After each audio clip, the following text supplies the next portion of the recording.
What is going on, all you Pokemon collecting maniacs out there? This is Ryan, the PikiPikaPapa, and listen, I am in the middle of crunching all the numbers for Sun and Moon Q1 results and Sun and Moon Q2 projections. So today I wanted to take a minute and show you a ton of these single cards that I'm going to be sending off to PSA to get graded. So you know, at the beginning of every single month I show you guys the single cards that I'm going after. I've got a stack of them to my left and I can't wait to show them to you guys, and I can't wait to get them out to PSA. Additionally, I had a couple cool things this month. So I had the opportunity to buy some singles in bulk, which I did, so I'm excited to share that with you, and I can't wait to hear your opinions on it. And then additionally, I had an idea for a video, and I'm starting to pull together some cards for it for the future state, so I'm going to share that with you at the very end too, because I want your input, thoughts, and opinions on that, because at the end of the day, I'm here for you, and I want to hear what you guys think. So without further ado, let's get into it over here. So you all know this is something I've been hot and heavy after. So I have been working on increasing the, you always talk about breadth and depth, right? So this is an idea, and this is a way for me to increase the breadth of my collection by going a little bit further back. This is a 2013 Plasma Freeze Umbreon, which was on my list of things to go after. So you'll see it's got a little touch of white right here, a little touch of white right here. To be honest with you, I am happy if this comes back in a PSA 8. So either way, I think this has a good shot, and I will be excited to see where that comes at. The other thing that you will see is the way that I have these cards ready to be sent off. So you'll see that I have this holder in here, which has a nice little pull tab. That way the PSA associates can pull it out and easily inspect it. Card Saver 1 is right here. Card Saver 1 is the preferred grading holder for PSA. So at the end of the day, listen, until robots are doing this, I want to be as amicable to the grader as possible. I want their job to be as easy as it can be, so that's why I go through all of these steps. So here, you're gonna see this is a Rayquaza that I pulled just the other day with my family. It's got good centering on it. Everything looks sharp. The funny thing about this card is I did it as a family. We bought 10 of these packs and decided to pull it. My 4-year-old was opening up a pack of Evolving Skies, and she said, "Daddy, I have a shiny," and I looked and she had this in her hand. Needless to say, I snagged it quickly and we are good to go. Another card that I pulled as a family, and remember, grading cards isn't always about upside potential. It's not always about, investment. It's also about your personal collection. This is something we pulled as a family the other day. My sister was there, my mom was there, my dad was there, both my kids. So this is something we're gonna get graded because it was super cool and it comes with a great memory. This Palkia right here, I think is absolute fire. I love this card. This thing is something where the centering's spot on. The colors look good, the edges look good except down here. So it's probably looking at a PSA 8 in a holder, but I'll tell you what, this in a PSA 8, I will take all day long. Freaking love this card. Think it's awesome. The next one up is another one that, hey, not a lot of value to it, but from a personal collection standpoint, this is from the family poll we did the other night.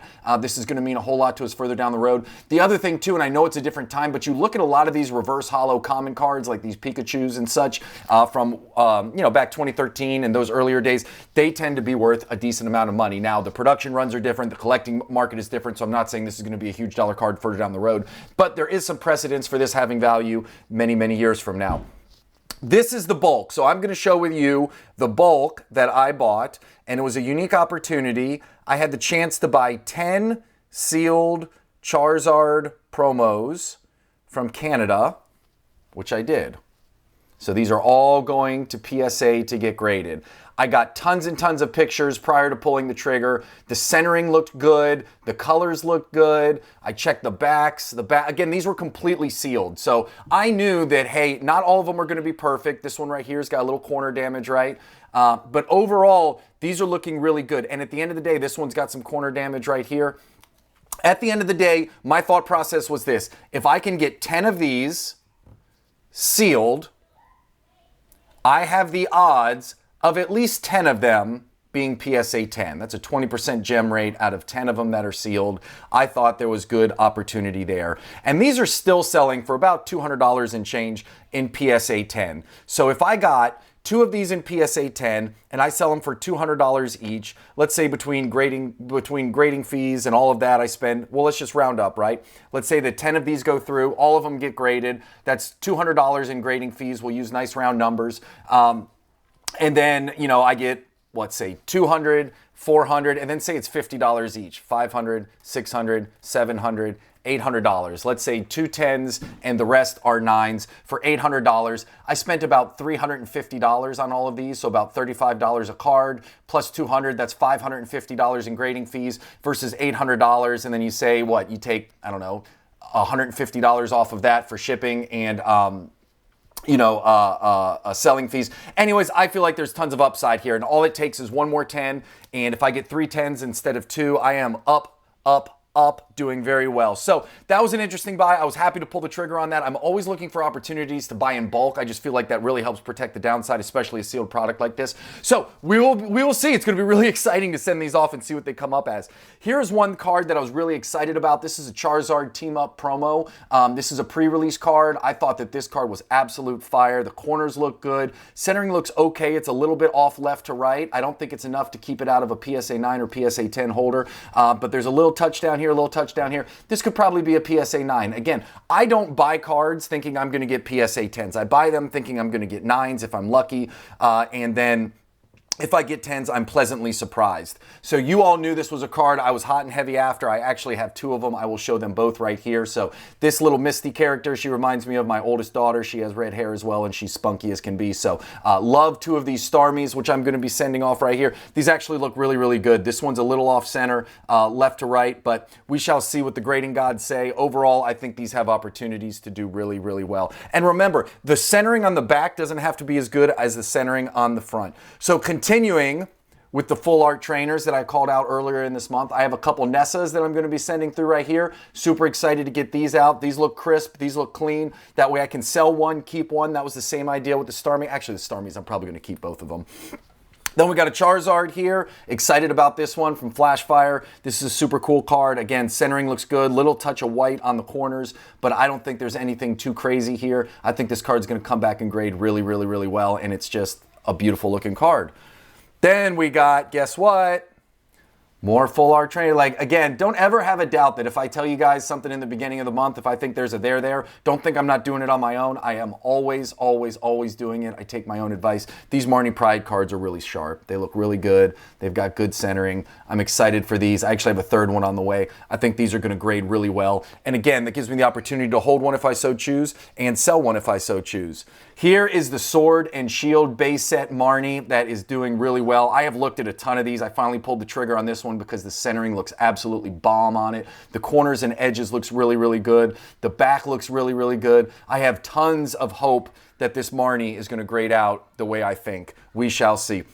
This Karen card, another one that I've been talking about for a long time. I think this is going to grade out really well as well. Maybe a 9. The corners on the back look like we got a little white here. Really a little white here. Well, I'm a pretty tough grader. You know, I think if you're the hardest grader in the room, it's really hard to be disappointed when your grades come back. Plus, as you guys know, I send these to pre-screeners. So if the pre-screener looks at this, for example, me, I see along this edge right here. Now I know it's got texture and I know it goes like this a little bit. To me, hey, maybe there's some edge damage. We'll see. But if the pre-screener looks at this and they say, you know what, this isn't something that we would send through, or they'll tell me, hey, maybe this is worth an 8.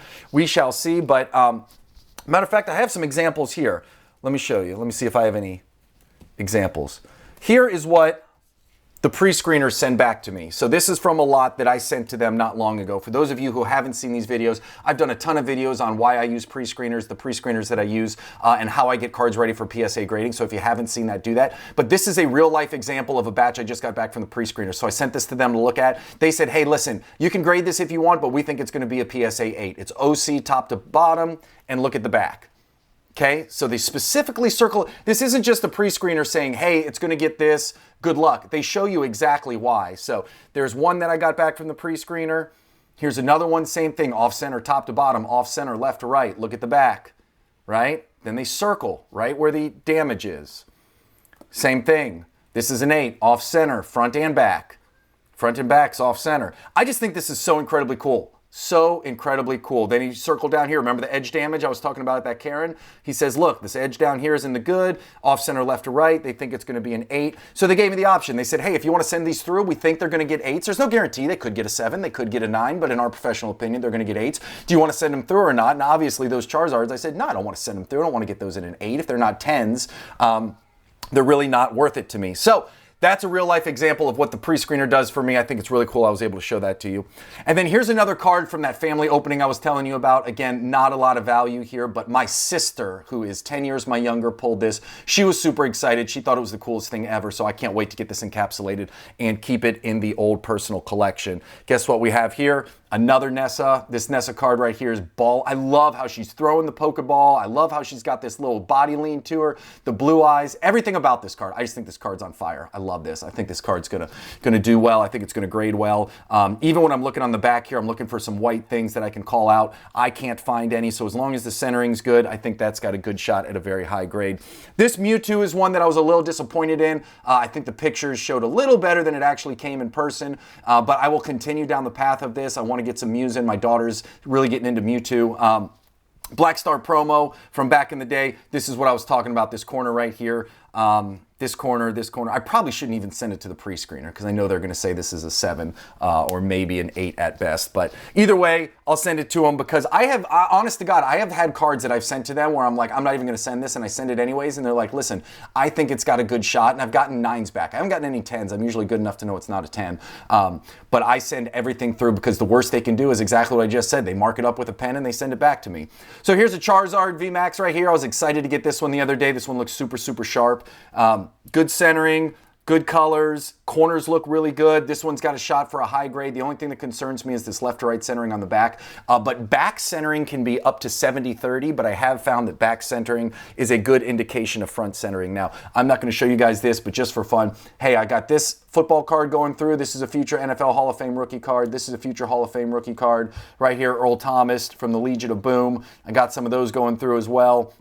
DeMarcus Ware just got in the NFL Hall of Fame. Patrick Willis, guaranteed Hall of Famer. And then this is the final Pokemon card right here. This Umbreon. I had to show you guys the football. You know I'm big into sports card too. But this Umbreon right here, another one. This is a reverse holo. The first one was a holo. This one looks super sharp. Centering is good. Back, we've got a little bit of damage here. We've got a little bit here. So this might be one where they tell me to kick rocks. Don't even waste your time. But again, I am sending them through because why not? What is the harm in sending it through? It doesn't cost me anything at all. And then I told you guys I was going to show you some of the cards that I have been buying that I'm excited to do a video on. And they're these right here. So I have never cracked any of the new SGC slabs. I've cracked some of their old ones, the old green levels. I've cracked them. I've never cracked CGC. So what I'm doing is I'm buying some cards that are in gem mint grade from some of these other grading companies, and we're going to do a video where we talk about how to crack them, how to do them safely. I've cracked PSA slabs, I've cracked BGS, I've cracked SGC, but I haven't done these, so we're going to do a video where we learn how to crack these safely together, and then we're going to separate these cards out, we're going to send them into PSA and see how they come back. I think it'll be a really cool exercise to go through, and I'm excited to share that journey with you guys. So with all of that being said, this video was a ton of fun for me, but I've got to get back to this Sun and Moon number crunching, so I appreciate you guys sticking with me on this one. I hope you guys have an epic day, and I will talk to you soon. Thank you so much.